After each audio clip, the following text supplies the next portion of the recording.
And those addresses are basically used for as pointers to those structs. And therefore, I can basically say that my first data or first struct is in this memory location, and in the struct itself, I will say what is the memory location of the next struct, and this way I can do this.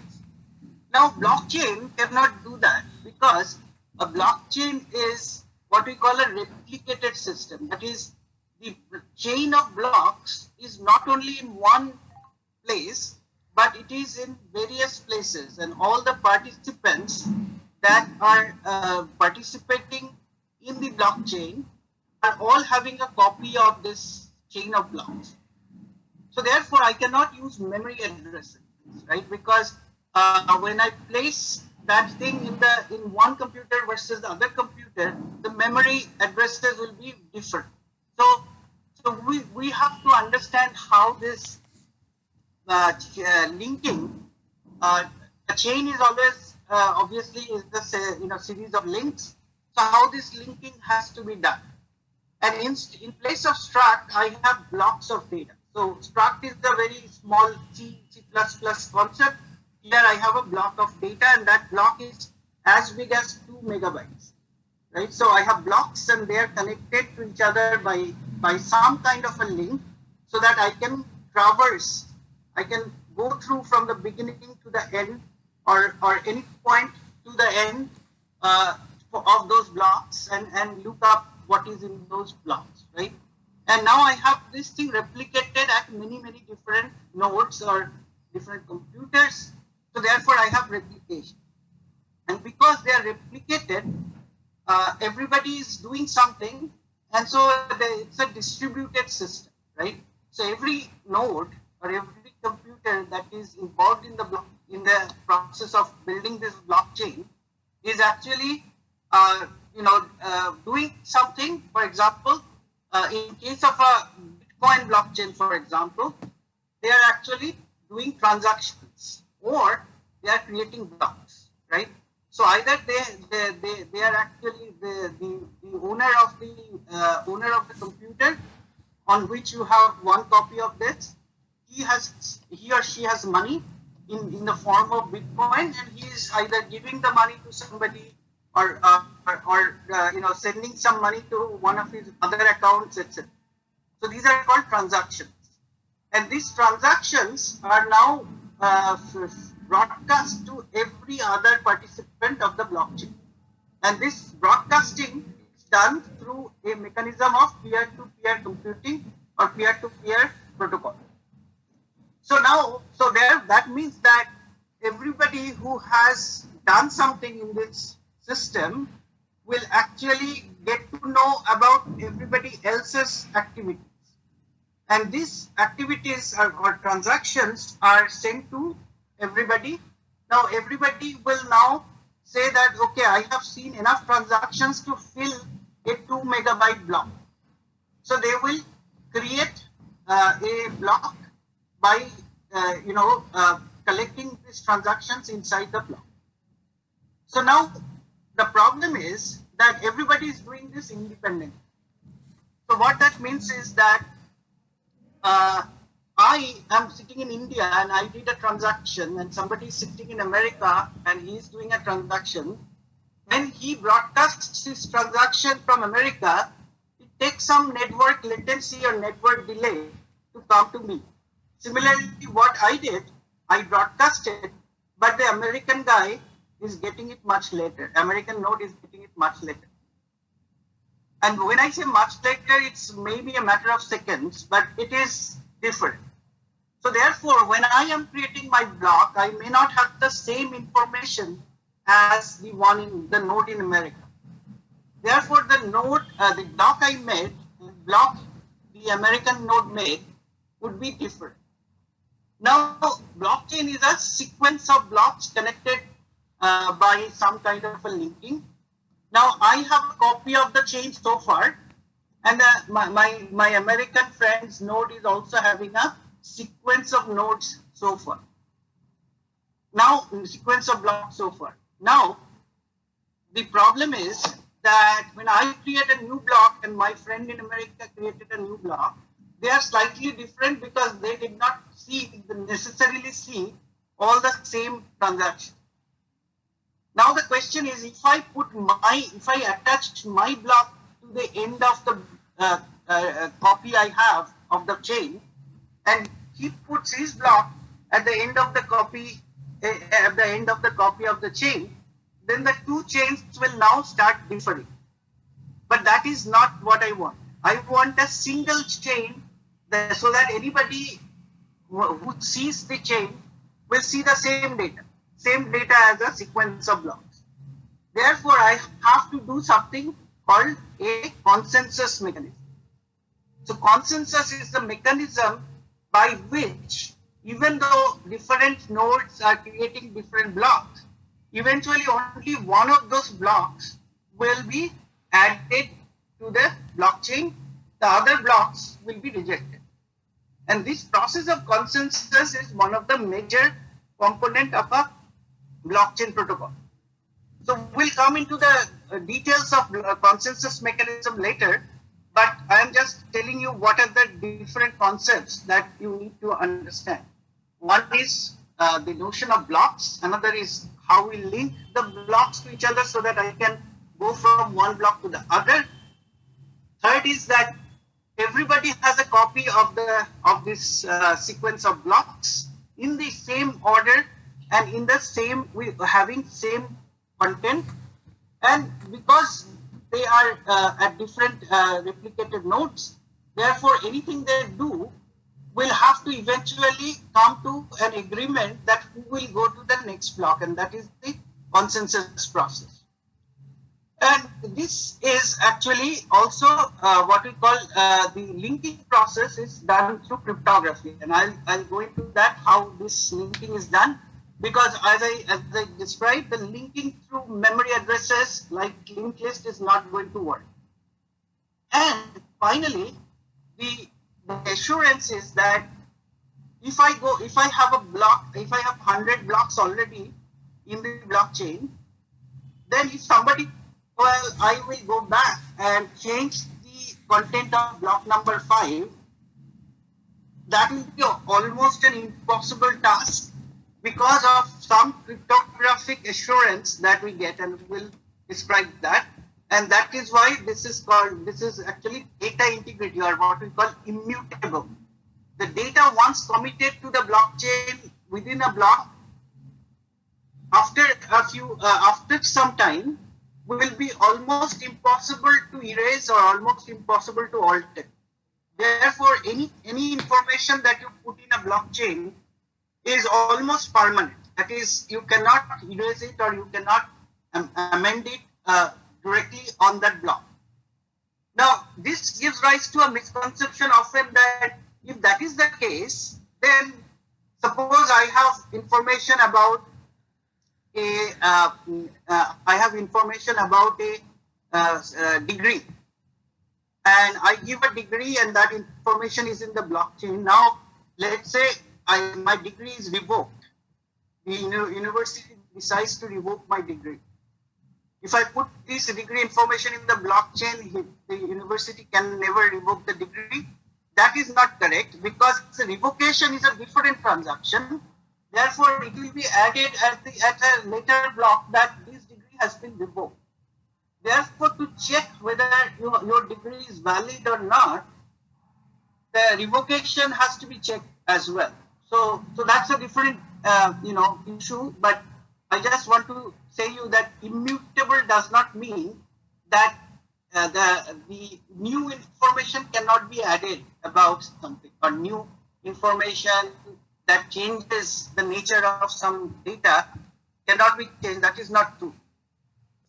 Anyway, so the main use of blockchain is that it creates an immutable ledger of events or transactions or timestamp data. So it doesn't have to be always about Bitcoin or cryptocurrency transaction. It can be any data that has a timestamp, can be also committed in the blockchain. So in that sense, it's the tamper-resistant log.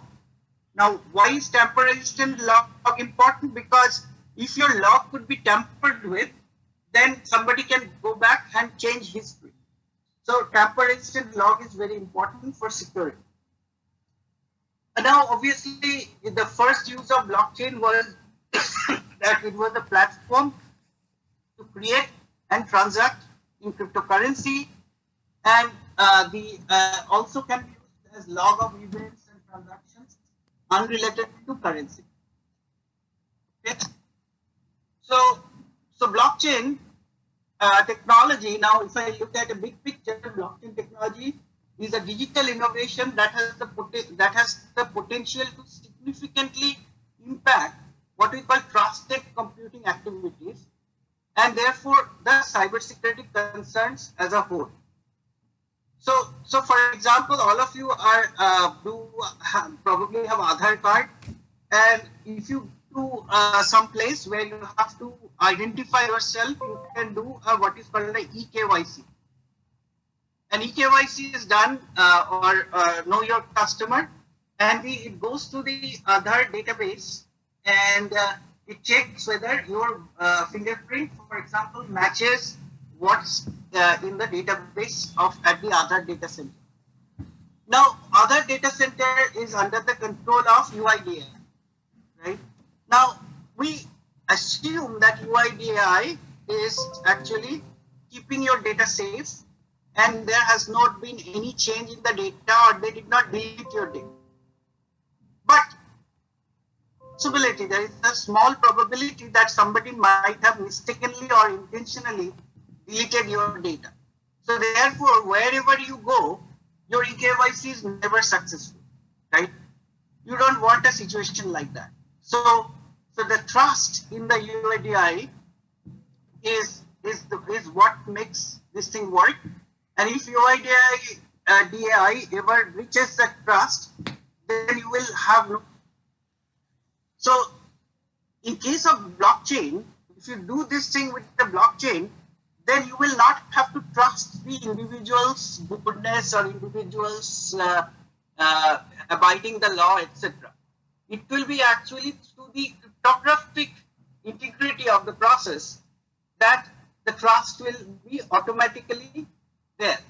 And therefore, that is a much better trusted system than one that depends on the assumption that the data people who are keeping your data is actually keeping that data untampered. So the attractive properties of blockchain is that it gives a log of data with the signature. It's immutable. So once written, it is cryptographically hard to remove that from the log, and it is cryptographically secured, and it provides the basis for trusted computing on top of which I can build many applications. So, but before that, let's look at how this idea came about. In 2009, Satoshi Nakamoto is the pseudonym for somebody we don't know yet, who wrote a paper, white paper, as well as gave a prototype for Bitcoin. And the Bitcoin idea is regarding what we call cryptocurrency. Since this is the first use of a blockchain, although the concepts that are used in blockchain has been around for decades, but putting many different concepts together to create this blockchain was a big step towards the blockchain technology. First innovation of blockchain technology, and use it as for creating and transacting with cryptocurrency. So what I'll do in the next few slides is just to tell you how this concept was created with the help of what Arvind Narayanan describes in different versions of crypto coins.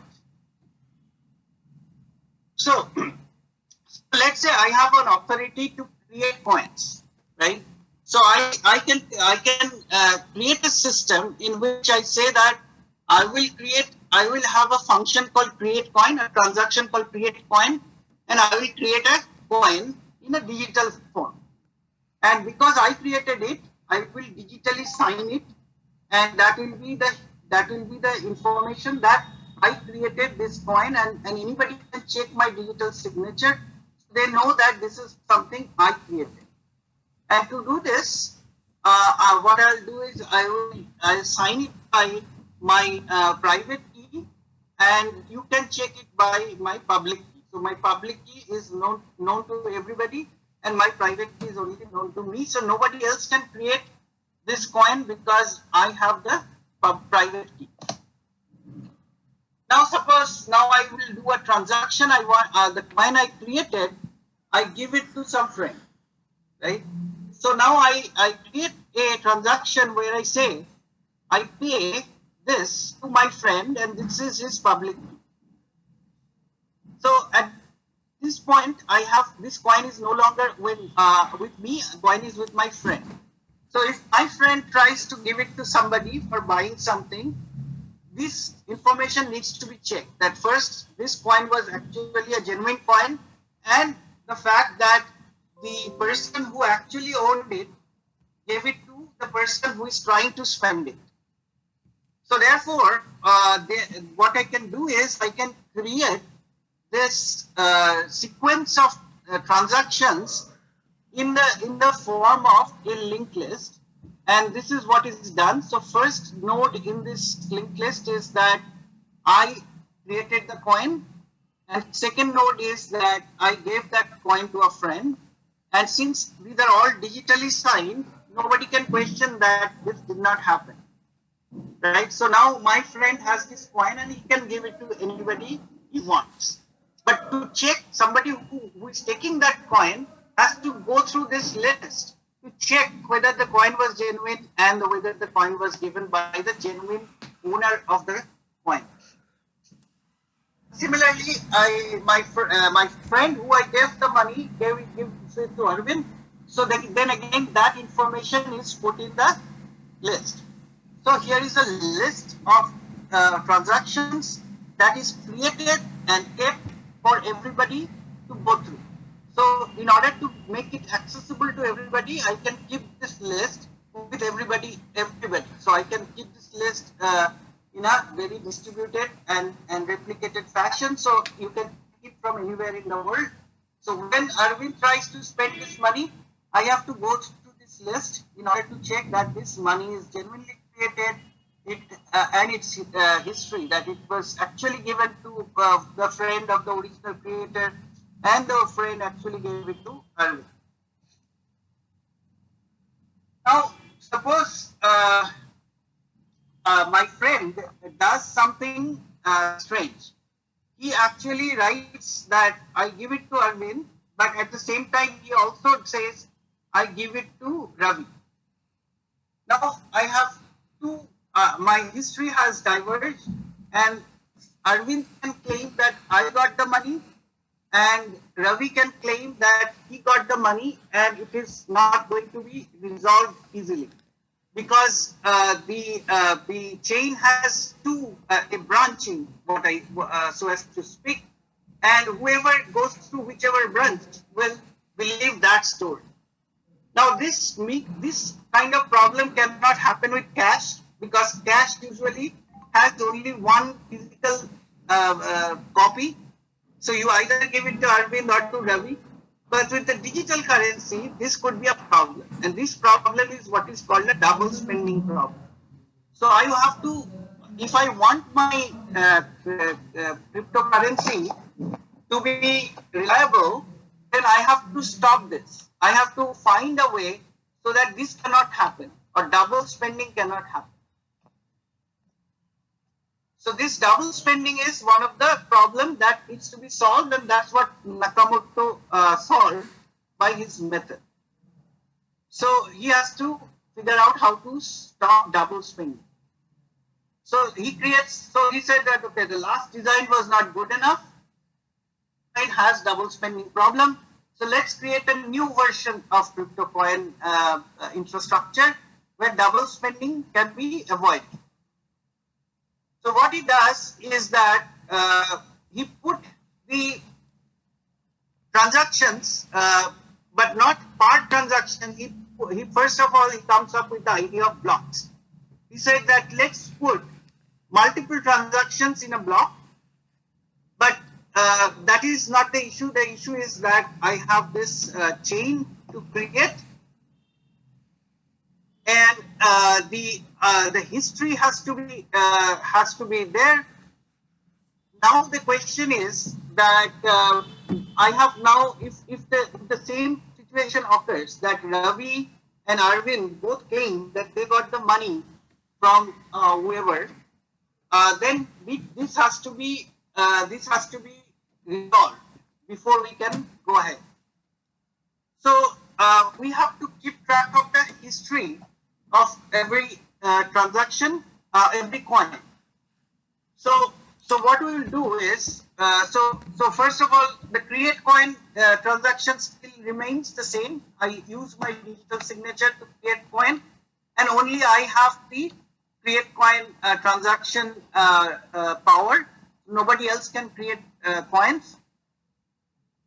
And then I create this block in which I have or transaction block where I keep all the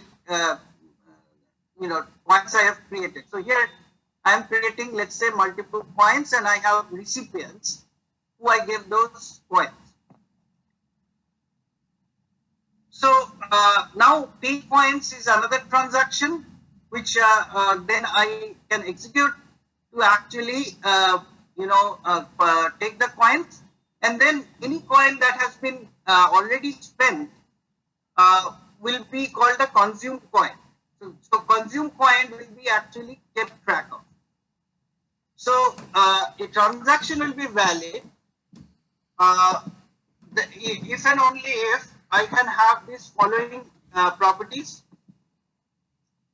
That a pay coin will be valid if the consumed coins are valid, they are not already consumed before, and total value out equal to total value in, and signed by the owner of all consumed coins. So now remember that I have only one coin and I try to give it both to Arvind and Ravi, then my total value out will not be equal to total value in. Right, so therefore, my pay coin transaction will not be valid. Of course, I can do it, try to do it twice, but when I do the first one, my coin will show as consumed, and therefore I cannot give it to them. The other thing that he did was that my coins will be immutable. That is, a coin cannot be transferred, subdivided, or combined. Which means that when I say a pay coin, I really create a new coin and give it to somebody. So therefore, you cannot really give the same coin twice.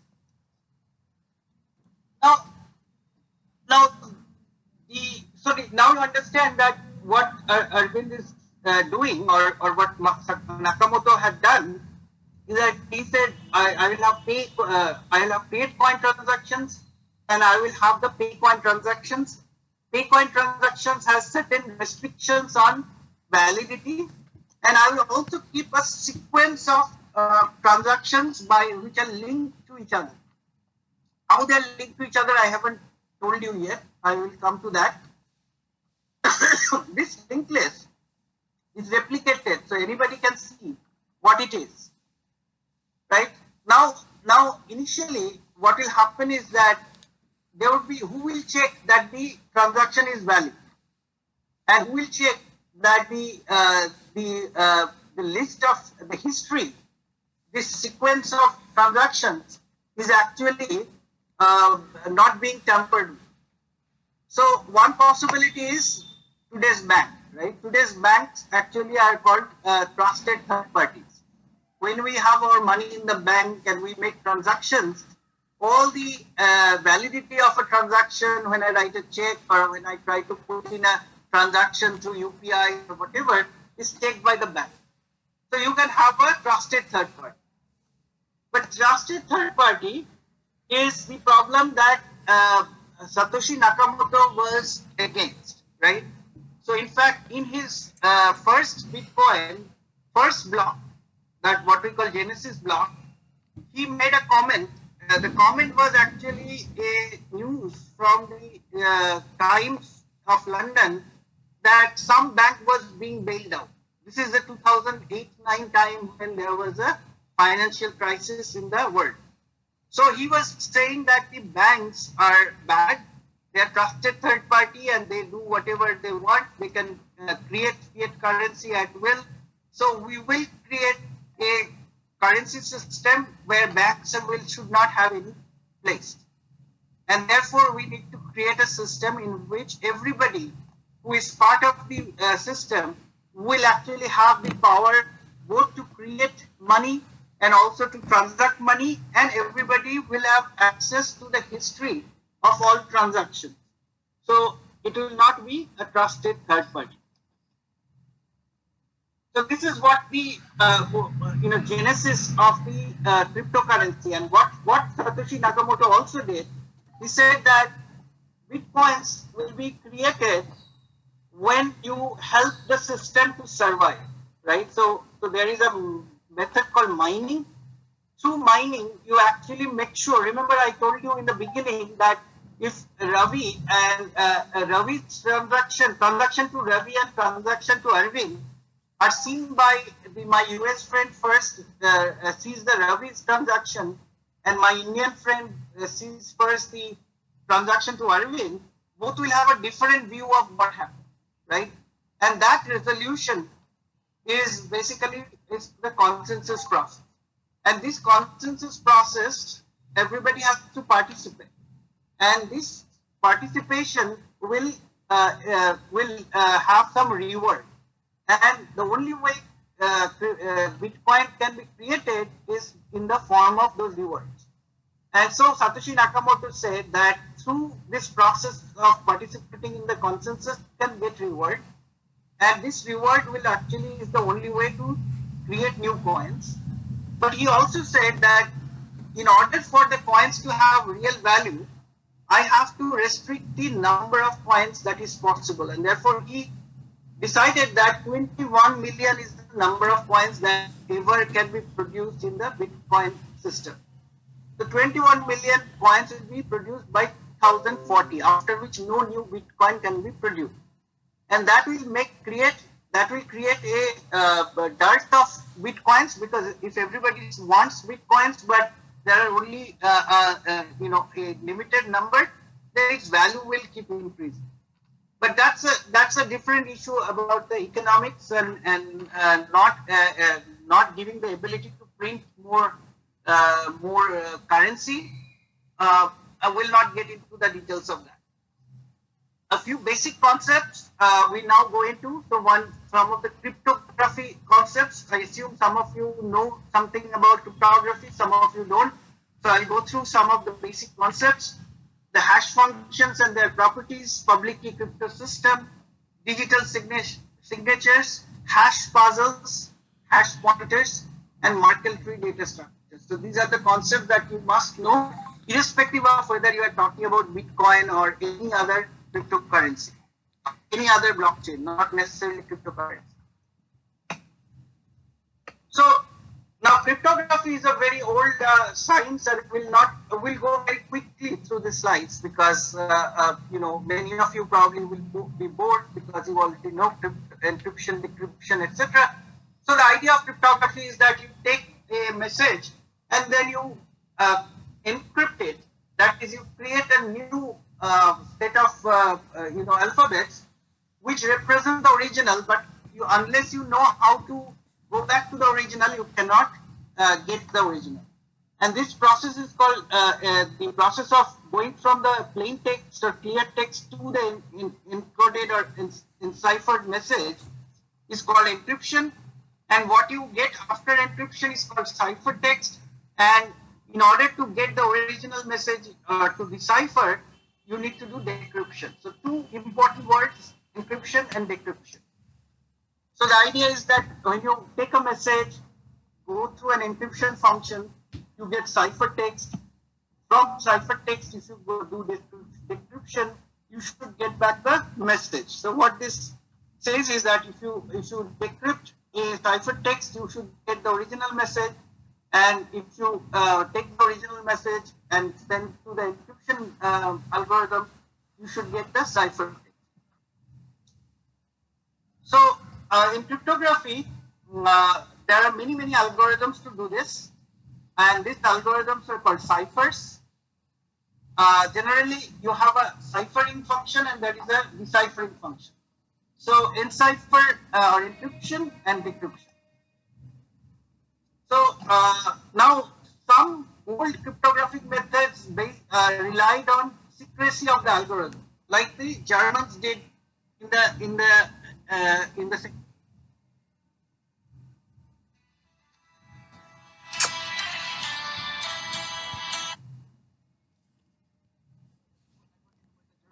now is nobody uses this method. Everybody uses an algorithm that is known to everybody else. So how do they make the encryption difficult? Because they use a random string called a key to control the encryption. Unless you know the key, it's almost impossible to actually get the decryption done. So now encryption key and decryption key may be same or different.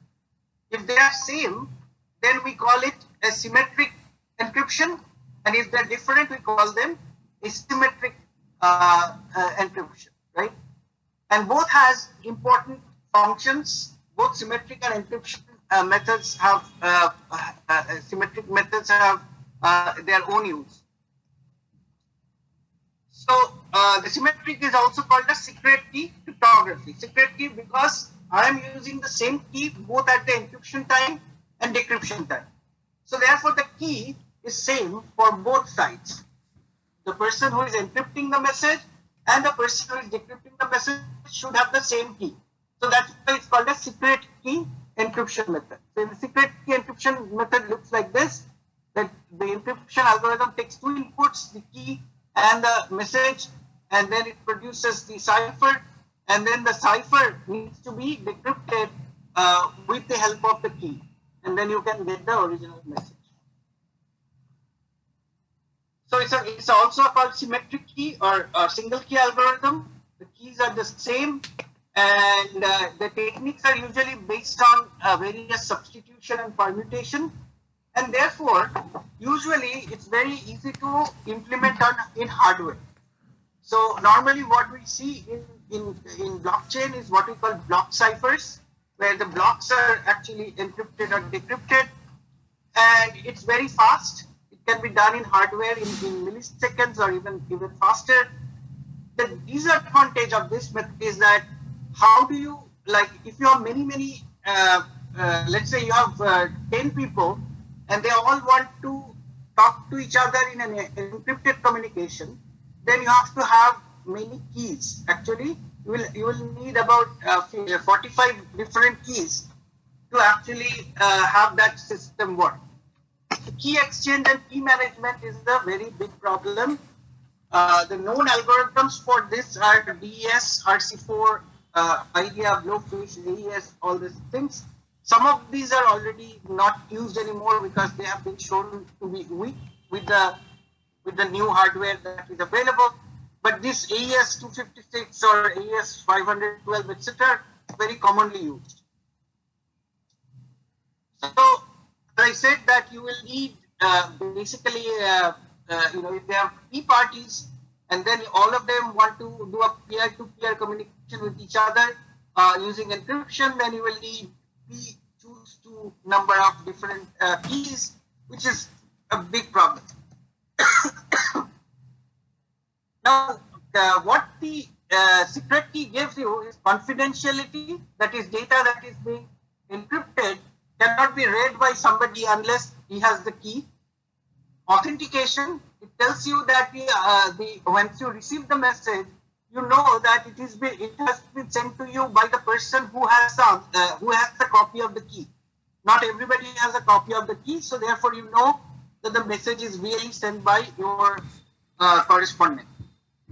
Integrity, as the data is moving from one place to the other, the data cannot be changed, because if the data is changed, its encrypted value will also change. So since you only see the encryption, you cannot change it.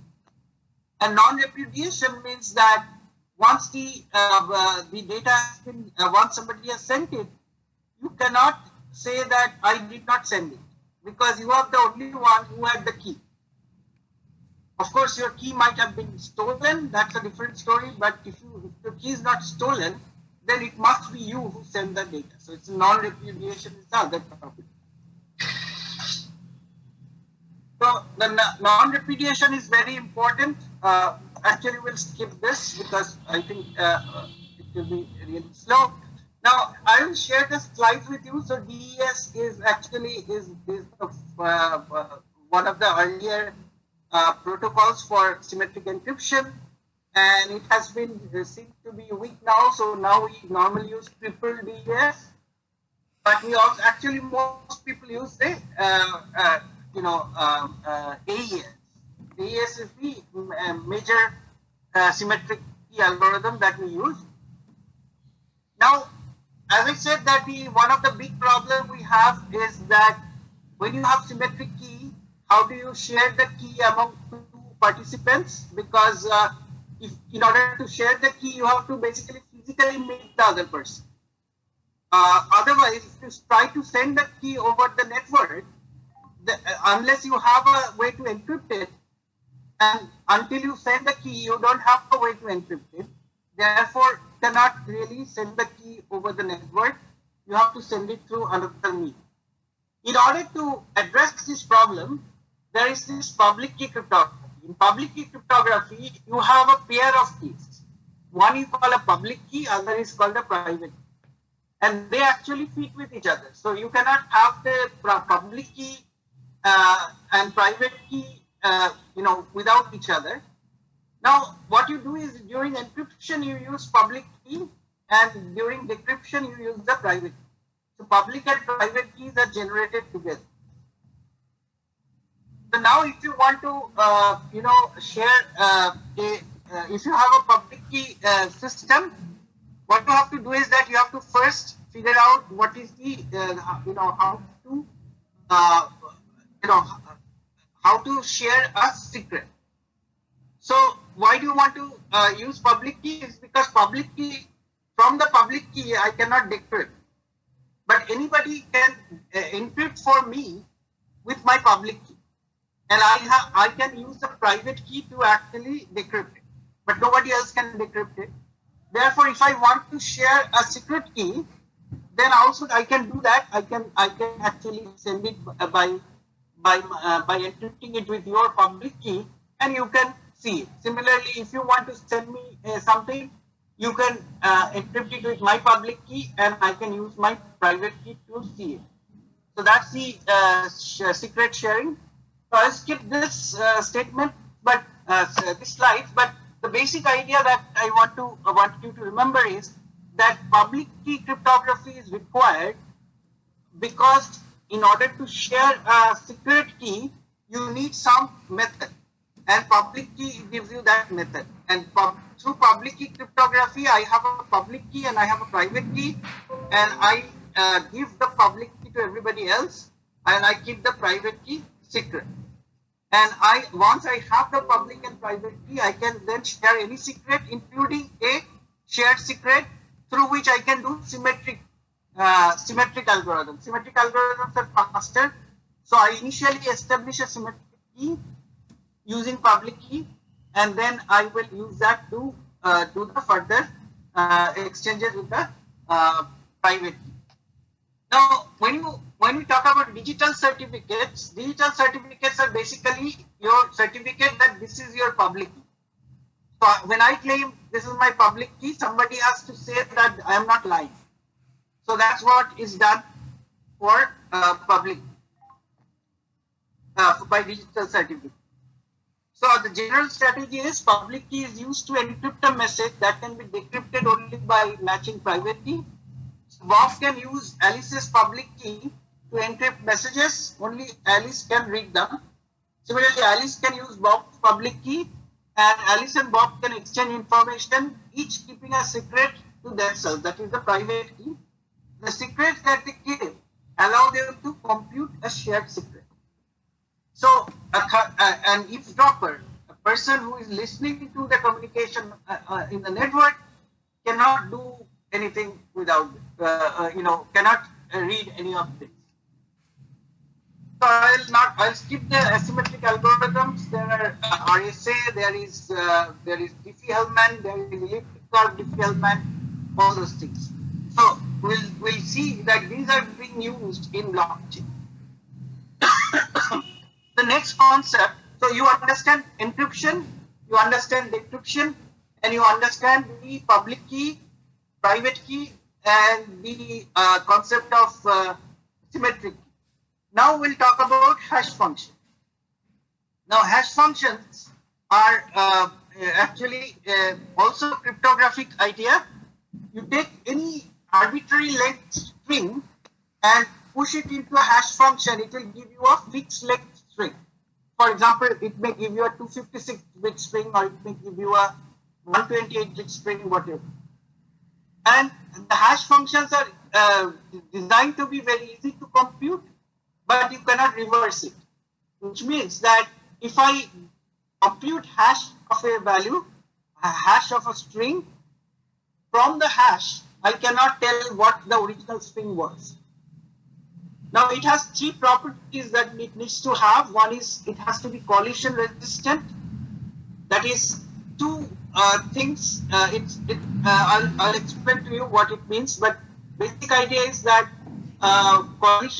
collision means that if two things produce the same hash, two different strings produce the same hash, then there is a collision. And this collision should be difficult to create. So that's the collision resistance. And then you cannot produce the original string from the hashed value. That is the hiding. And it has to be puzzle friendly. That is, if you want to, if you give me a piece of the original string and ask me to find what is the other part of the original string that when hashed will give me a fixed string, then that should be very difficult for me to do. So let's see collision resistance. So it is computationally not feasible to find X and Y such that X and Y are different, but their hash is the same. So it is not theoretically impossible, but it is computationally difficult to find that. So that is the collision. I will skip that. Now, some hash algorithms that were originally used by people like MD5, SHA-1, they have been found to be not so collision resistant. So they are not used anymore.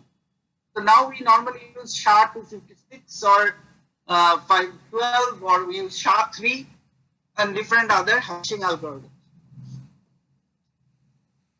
And the hiding we already, so no hashing function has been proven to be collision free yet, but only SHA-1, MD5 are known to have collisions. These guys, SHA-256, SHA-3, etc., are not known to have collision. Collision methods have not been found. So the hiding means that given the hash, it is infeasible to find who was the original X. So that's very important. And finally, puzzle friendly, as I said, that if I give you K and say that yes X, such that hash of this K followed by X will be a fixed value Y, then it will be very difficult for me to do. It is computationally extremely expensive. And this is very important because this is the property that Bitcoin uses for mining process. So puzzle friendliness of a hash function is what Bitcoin uses for mining process. So these are some of the things that you can find more on the net, but the idea is that hash is the function. So you might have seen hash being used when you download a software from the internet. It comes with a hash value. And the reason why it comes with a hash value is that when you download a software from the internet, if there is an error in downloading, then the file that you will download will have a hash that is different from the hash of the original file. So whenever you download a software, you will see that it also comes with its hash value. So the producer of the software will compute the hash and keep it there. So when you download, you can again compute a hash on your computer, and if the hash is different from what the producer of the software gave you, that means that the file has been corrupted while downloading. So if the two files are the same, then their hash will be the same. So that's the one of the uses of hash. Now we'll talk about something called hash pointer. So what is the hash pointer? The hash pointer is represented pictorially like. So the basic idea is that here is a block of data. I compute the hash of that, and then I include that in the next block. So from the hash value, I can find which block is before me. So think about this, that if I compute the hash of this and keep the hash inside another block, then if I want to know what that block is, which block is before me, I will compute the hash of every other block, and whoever matches this hash is the one before me.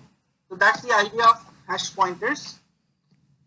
And we can build data structures with hash pointers. So earlier I said that the blockchain is a sequence of blocks, and the blocks are linked to each other.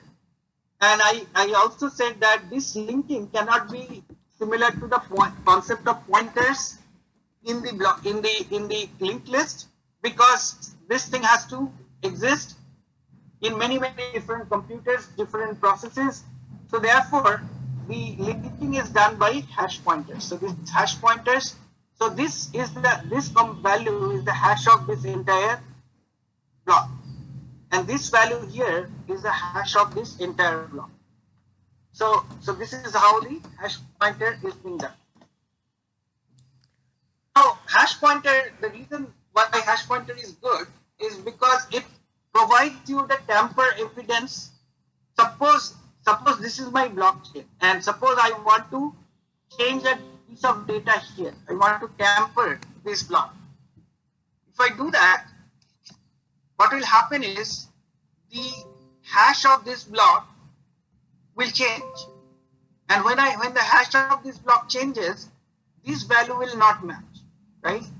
So in order to keep the blockchain, in order to tamper a block, I have to not only tamper this, I have to go ahead and tamper this. So I will have to tamper this. If I tamper this, then this block's hash will change. And that will mean that this will not match. Therefore, I have to tamper this as well. So this way, if I want to change anything in a blockchain at any block, I have to consequently change all the other blocks following it. And that is why we say that the blockchain is tamper resistant or tamper evident, because to do this, I have to keep building so many new blocks, so many blocks, and replace these older blocks with them. But creating a block is actually done by mining process, and mining process is very expensive. So if I have to mine so many blocks, it's impossible unless I have a huge amount of computational power. Now, the last thing I want to talk about is the digital signature. So any transaction in a blockchain is signed digitally by the person who is making the transaction. And that digital signatures are opposite of public key encryption. You actually do an encryption with your private key. So anybody who has your public key can unencrypt it, and therefore check that actually it is your signature. So signatures has this property that valid signatures can be verified easily using my public key, And you cannot forge signature because signatures are done using private key. So unless your private key is stolen, private key is supposed to be private, you are going to not be able to forge a signature. So I will skip this. So Bitcoin uses the elliptic curve DSA standard for a digital signature.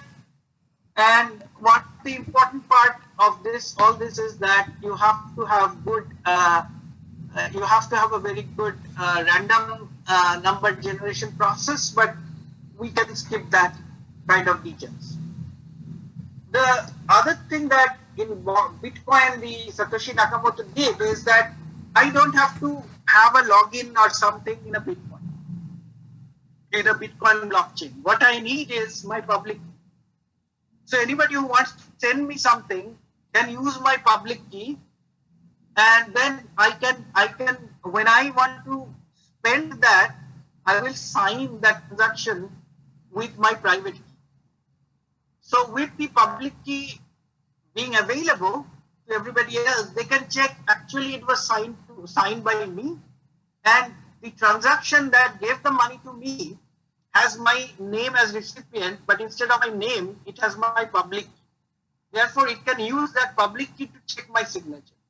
So therefore, public key is an identity on Bitcoin blockchain.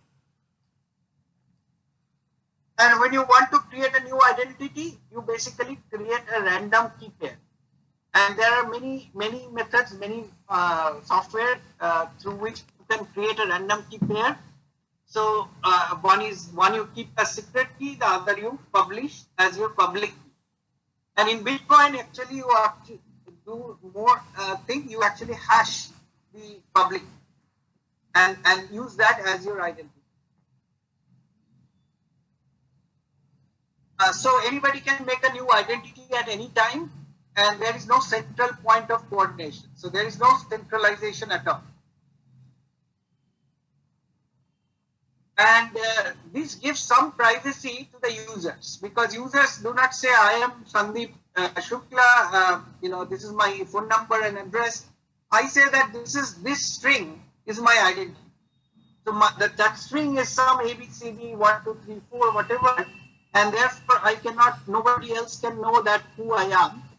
Although there are now methods, some of which we also do in our lab, that through which we can decipher the actual person behind this identity by looking at the sequence of transactions they make, and eventually when they send the Bitcoin to cash it out with rupees or dollars, then we can find who that is.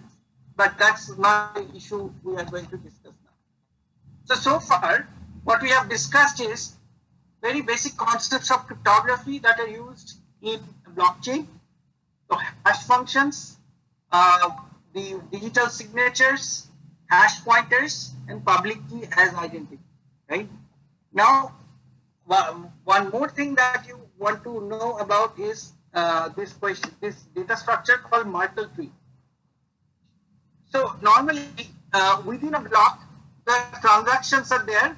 So if you put the transactions just like one after the other, it will be very difficult to find a particular transaction.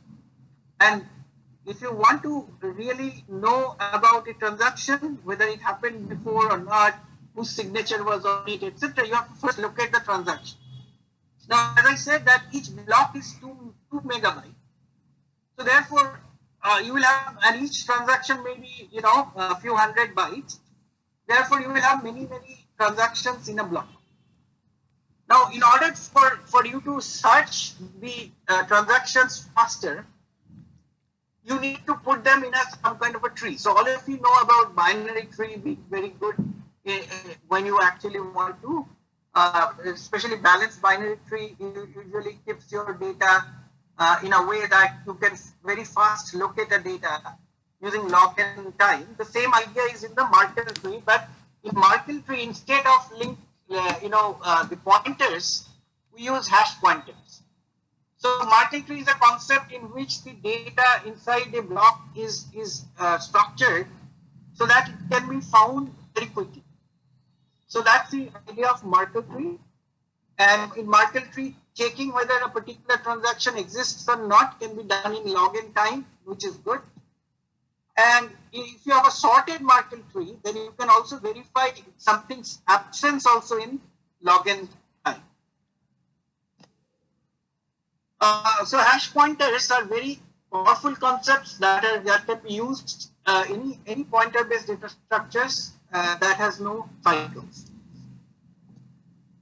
Okay, so now we have some concepts of cryptography. So let me quickly look at the charts and try to see that. Okay.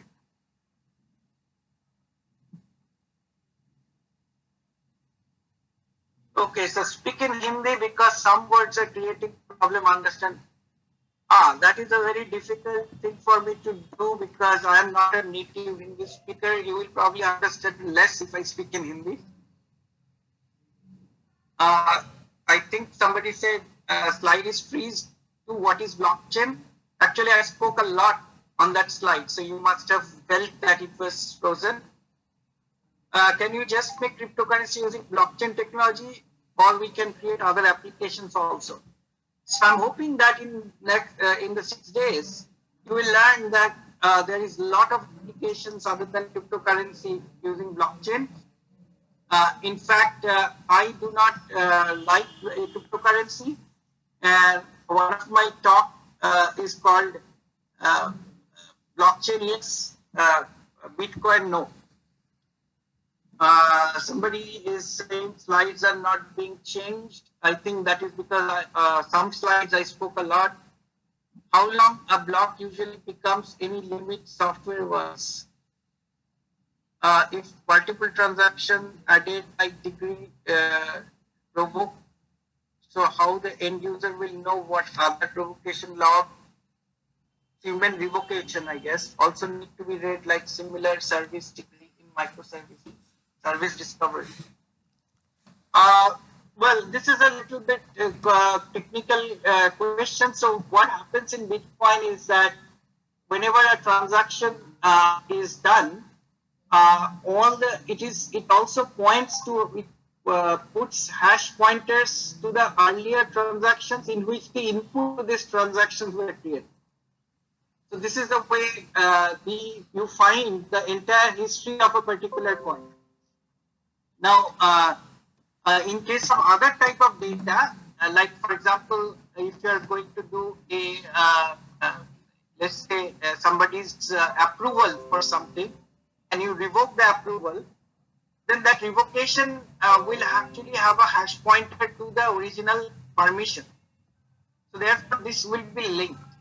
So whenever you try to find about some permission, you will eventually find both the thing and the revocation. And if the revocation is at a later block, then that will stand. Another request for speaking in Hindi. This is going to be a problem. I do not speak Hindi well. There is data is encrypted. How somebody search in blockchain what property land record exists to append or read or build current state. Data is encrypted. The data is not encrypted actually. So it depends on what you are doing. In Bitcoin, no, the data is not encrypted. Every transaction is signed by digital signature and every block is hashed. The transaction hashes are also used for pointing to the previous transaction, but there is no encryption there. But in case of let's say you are doing a blockchain for medical data, then you may have to encrypt because it's a private data. And for that also, what we do is we use something called a proxy re-encryption, by which we give a temporary key to the data to the doctor or to the nurse or whoever needs to get the data, and that temporary proxy re-encryption will actually be revoked after the data has been looked at. Public key needs to be hashed and shared. Can you share some details on it? If it is hashed and shared, then how can recipient decode it? The recipient does not have to decode it. The unless it wants to look at the signature of it, check somebody's signature. Now, the public key is also part of the transaction. So everybody puts his public key as part of the transaction, using which others can check whether the signature is valid. So whenever you sign, you also give the public. Somebody is asking what is key, what is secret key, what is secret key. That is going to be, I thought I explained it. What are attacks possible on blockchain? We will come to that. What is a block? Every new transaction or list of transactions. So as I just explained, the block has a lot of transactions as made by the block maker. They put the transactions in the block and they put them in a Merkle tree data structure. Why new implementation cannot be added to encrypted blocks? New implementation cannot be, I don't understand this. Can blockchain be used in insurance claiming? If yes, how? Yes, it can be used, but this will be a very long lecture on how it can be used. Somebody asked me for louder recording will be shared. I understand if SHA are not collision free, then if two nodes have the same SHA in a blockchain network, that probability is very, very, very low.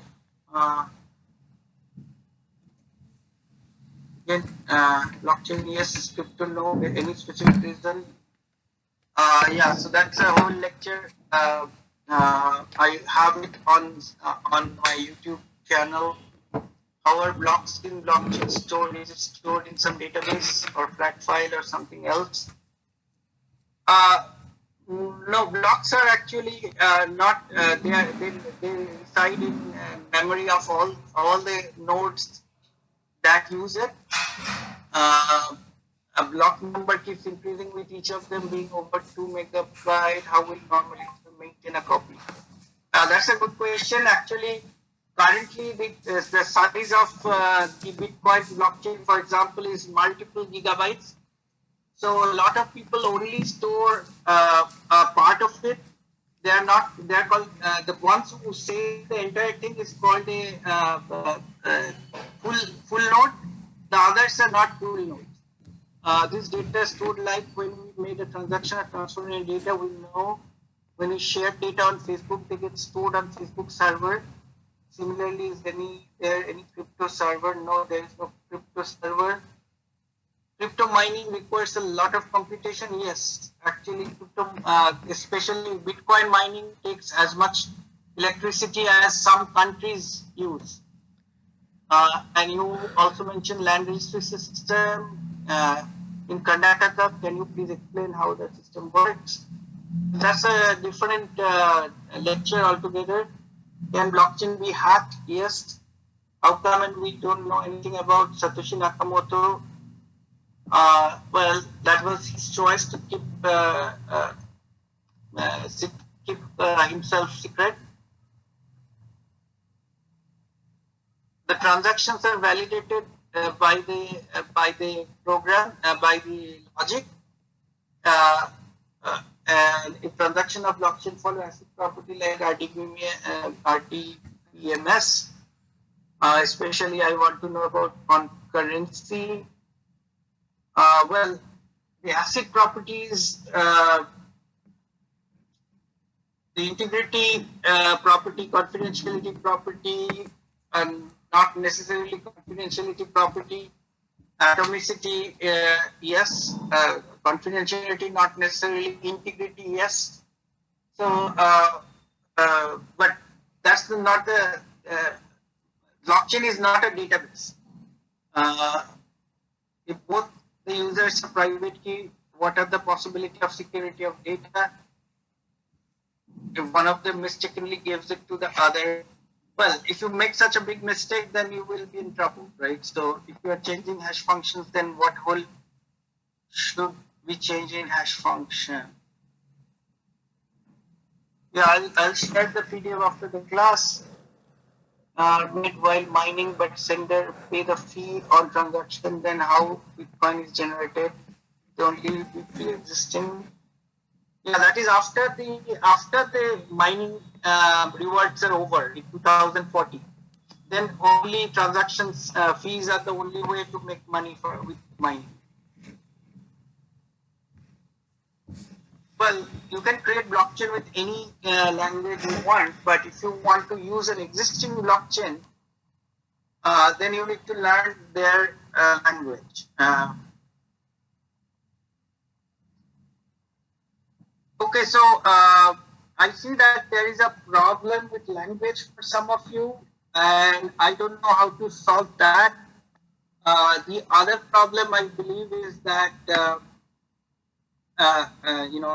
some of you are not familiar with the key issue, the issues with cryptography, which I try to give, but it's probably too fast for many of you to catch.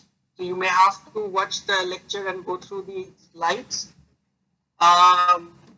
In terms of the mechanics of Bitcoin, uh, let me try to see if I can give you a little more uh, understanding of Bitcoin without the slides. Slides you can later check. So here is the thing, right? So let's say I have some Bitcoin. So in the first block of Bitcoin was created by Satoshi Nakamoto himself, right? And that's called the Genesis block. In the Genesis block, he created I believe, some Bitcoins, and also distributed it to some people, right? In the very beginning, the Bitcoin had no value, right? Because nobody knew what it is. So one of the original Bitcoin recipients from Satoshi actually says that he spent 10,000 Bitcoins to buy a pizza. Some pizza maker agreed to actually give him a pizza in exchange for Bitcoin. At a time, nobody knew what Bitcoin is and what Bitcoin is good for, and whether it will have any value at all. So somebody said, "Give me 10,000 Bitcoins, I'll give you a pizza." So he ordered a pizza for 10,000 Bitcoins, right? Now, then people started doing this kind of like a game. So a lot of people in those days mining. Okay, so let me explain the process of the mining. So remember in the very beginning, I told you that to mine. So whenever any node feels that there is enough transactions it has seen, all transactions are distributed to everybody else, right? It's broadcast to everybody else. So when nodes feel that they have seen enough transactions to fill 2 MB block, then they create a block based by taking the transactions that they think should be in the block. Now, in the beginning, this was done. There are not many transactions, so therefore they actually put whatever transactions they had in block. Now, let's say there are hundreds of participants. Each of them are creating their own block. Now, as I explained before, that not everybody is seeing all transactions at the same time. Some are seeing it later and some are before because of network latency. So therefore, they are making different blocks. So the question is, which block should be selected as the next block? So what Satoshi Nakamoto said, that you have to work for it. You have to solve a puzzle. And if you can solve that puzzle, then you will be the maker of the next block. Okay. So what he said is that you take your block, whatever you made, and guess a few bits. Guess a few bits, add that to the block, and hash it. If that hash value falls below a certain number, then you have won the puzzle. Now everybody will have to try this. Remember I talked about puzzle friendliness of hash functions. So hash functions are puzzle friendly. That is, if you are given a part of the string and you have to guess the rest of the string, then it is very difficult to guess. If you need to do a lot of computation to guess. So everybody is trying to guess. So they are computing and computing and computing. They're computing many hashes. They are trying many hashes to fall below the given value that has been given to them. So let's say 3 of them wins. 3 of them eventually comes up with the value for which their hash will become below the threshold. At this point, there are 3 candidates. Now, each of them will claim that I have won, and they will broadcast their block. Now, those who will find, whoever will get the, now again there is network latency throughout the network. So many of them will get the first guy's block as the next block. Many of them will get the second guy's, and many of them will get the third guy's. And this will create a fork, what we call a fork in the chain. So my copy of the blockchain will have your block. Another person's copy in the US will have somebody else's block as the next block, and so on. But now what will happen is that these blocks has to eventually be one, because there cannot be 3 different possible next block. So that process is based on the fact that whether other winners in the next round and the next round and the next round, which one gets preferred. So I have some people are seeing my block as the next block, and some people are seeing your block as the next block. Now the question is, if more people see your block as the next block, they will start building their next blocks on top of your block, and therefore that will become longer, and the longest chain wins.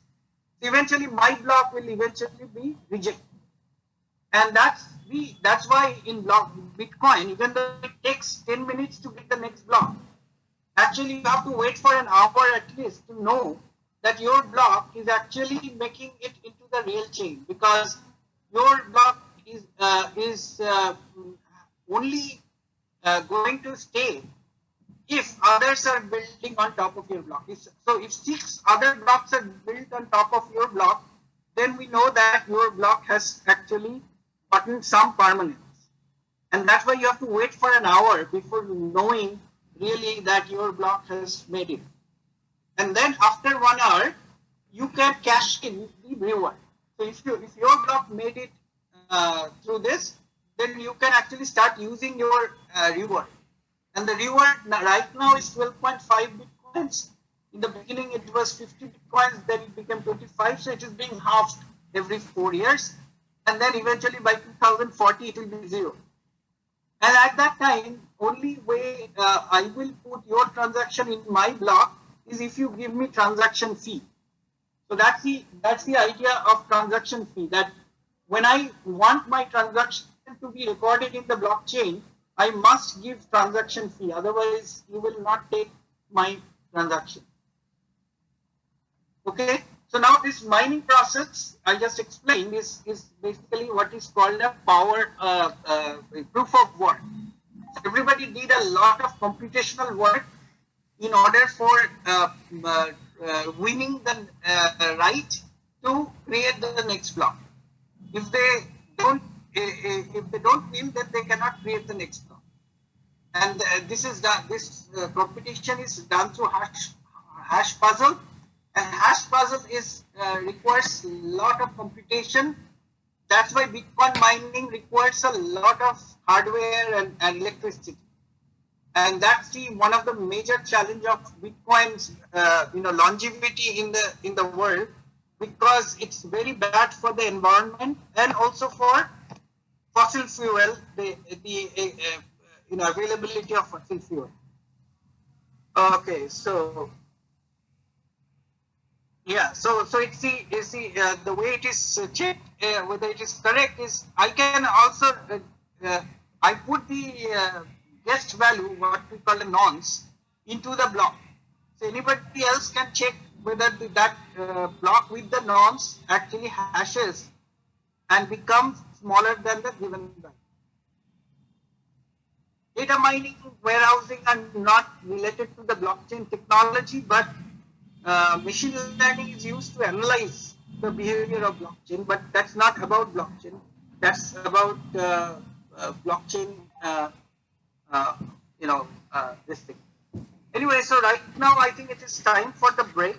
Now I should ask Professor Oja about this process. Yeah, so it seems like there is a language barrier that is that is losing out a lot of our audience. So I don't know how to address that. If I speak Hindi, they will understand even less. Thank you so very much, Professor Shukla, for your such an excellent talk. And this gives a good start to the program. Language definitely is a barrier, but I'm sure that they will have they will have your videos, and there are many sites which enable them to translate from English to Hindi. My dear participants, this is a program where we have people from north to south, east to west, and also some people are from outside India. So in English being an international language, internationally accepted language for a medium of instruction, we have been following this. I'm sure that there will be future opportunities where you will have a parallel method of translation. AI is growing fast. There will be methods which will be translating for you. Thank you so very much, Professor Shukla and all the participants. We'll have a short break of 9 minutes. We'll be soon back at 11:30. And many of you are requesting me to send the Canvas link. My request to you is to please check your email. On your email, you'll be having the link, and please join, accept the invitation. You will be able to join Canvas. There is no course code required. Many of you are asking course code. That is not required. When you simply click there, you will be able to join the Canvas. Right, and may I also request all of you to please keep your videos off so that the speaker does not have, or any other person does not have any kind of inconvenience. Thank you so very much, all of you. We'll be back at 11:30. 11:30, yeah. Professor Oja, the Professor Funny has made some of my cybersecurity NPTEL class in Hindi. So maybe. Oh, I see. So maybe he can help in having a Hindi version. My Hindi is so bad that students will not get. Those who are getting something will not get. So. No, but this question has posed a new problem before us, and I'm sure that in future we'll be able to help people in other languages, including Hindi.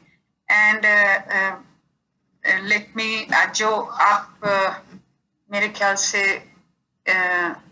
कुछ लोग कह रहे हैं हिंदी में बात करने के लिए, मैं आपको ये भी बताना चाहती हूँ, कुछ लोग, some of you are also requesting for cryptography related questions. So we would like to tell you that Dr. Pilli and Dr. Sushmita Ruj will be covering cryptography in detail and also blockchain security. Bittu Kumar जी, आपसे request है कि please अपना video of कर दें. बाकी सभी लोगों से भी रिक्वेस्ट है कि प्लीज अपना वीडियो ऑफ कर दें, जिससे कि जो बोलता है या जो बाकी सुन रहे हैं उनको डिफिकल्टी ना हो. Bittu Kumar ji, request you. Thank you so much.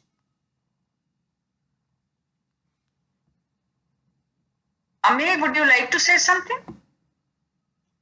Yes, so I think I will just say that if there is this course or similar course available on EICT Academy in Hindi, I will get that approved for all the participants so that they can register for it. So I will work on that. Yeah, this is for the first time we are holding joint course, but we have held courses on blockchain technology before. Professor Sandeep said one of his courses has been translated to Hindi on EICT Academy. Okay, wonderful. That course link we can share on the last day so that people can revise using those videos as well. Excellent. No, actually that is cybersecurity course. I don't think the blockchain it's course not was related. done in Hindi. Okay. Blockchain course was not done in Hindi, but there may be transcripts in Hindi because I remember NPTEL did some transcription for multiple languages. Okay, so I will find out if it is available and then share those details. Okay. Thanks.